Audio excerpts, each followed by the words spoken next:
Welcome back. कल इस्लामाबाद के एक डिस्ट्रिक्ट कोर्ट में घरेलू मुलाजमा रिजवाना के टॉर्चर केस की सुनवाई होगी। अगर आप रिजवाना को नाम से नहीं याद कर सकते तो शायद इन तस्वीर से आप उन्हें पहचान सकेंगे। ये 2023 में 2023 की शुरू में रिजवाना की उम्र सिर्फ 13 या 14 साल की थी जब वो एक घरेलू मुलाजमा बनी इस्लामाबाद में सिविल जज आसिम हफीज़ और उनकी अहलिया सोमिया आसिम के घर पे। सोमिया के बारे में कहा जाता है कि वो एक स्कूल टीचर हैं और 2 बच्चों की माँ हैं।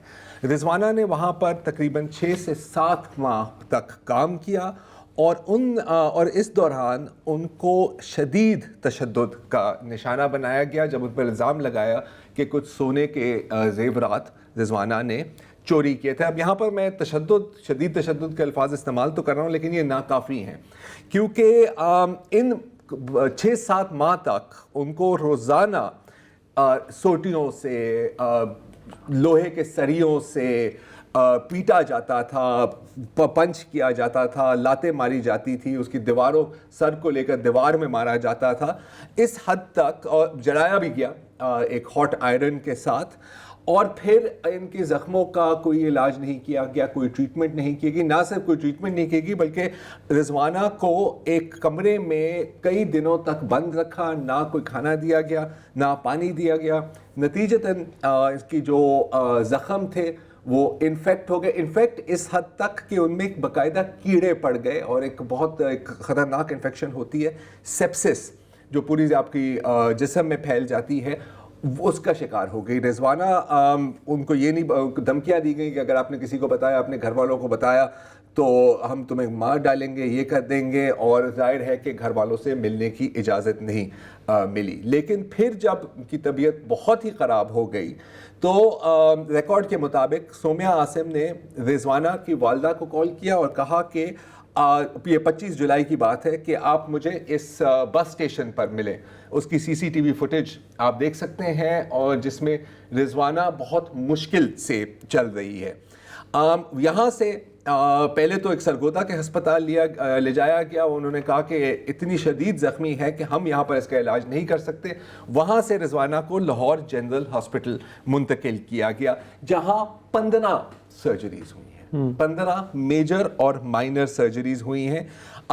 इतना सर को इतनी चोट पहुंची हुई थी, इतना ट्रॉमा था कि पहले तो वो वेंटिलेटर पे थी। वो कई हफ्तों तक, शायद कई माह तक खुद खा भी नहीं सकती थी और ना ही बोल सकती थी।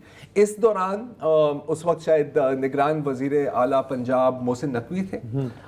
वो बाकायदा गए, उनसे मुलाकात भी की और जाहिर है कि अश्योर किया गया कि इस केस में इंसाफ मिलेगा।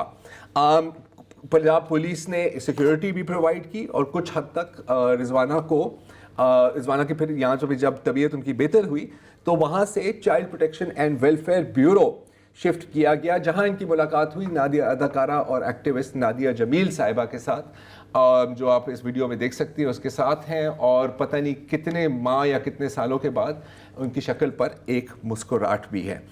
लेकिन इस दौरान केस भी चलता रहा। कई तंजीमों ने इसमें मदद करने की कोशिश की, जैसे कि एक सस्टेनेबल सोशल डेवलपमेंट ऑर्गेनाइजेशन है और भी मुख्तलिफ NGOs और हुकूमती इंस्टीट्यूशंस ने, जैसे कि चाइल्ड वेलफेयर की मैंने बात की, उन्होंने भी मदद की।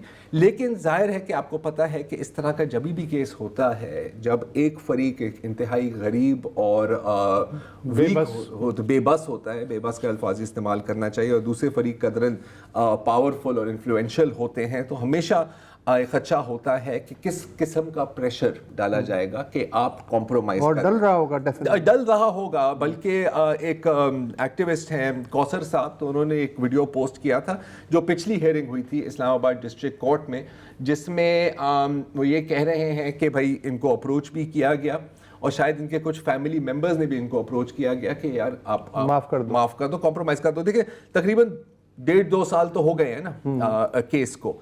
अच्छा, अब कल जो केस है, ये कल जो सुनवाई है, ये इंतहाई अहम है क्योंकि लाइकलीहुड ये है कि कल रिजवाना और उनके वालिदैन के बयानात को बाकायदा रिकॉर्ड किया जाएगा اور یہ شاید فائنل ہیئرنگ ہو جس کے بعد فیصلہ سنایا جائے گا. تو اس کو ہائی لائٹ کرنے کا یہی مقصد تھا کہ اس وقت بھی بہت پریشر ہے. اب میں آپ کو 10 یا 20 یا 50 اس طرح کے اور کیسز بھی سنوا سکتا ہوں, لیکن آپ بھی اچھی طرح سے جانتے ہیں اور میرا خیال ہے کہ ہم بھی اچھی طرح سے جانتے ہیں.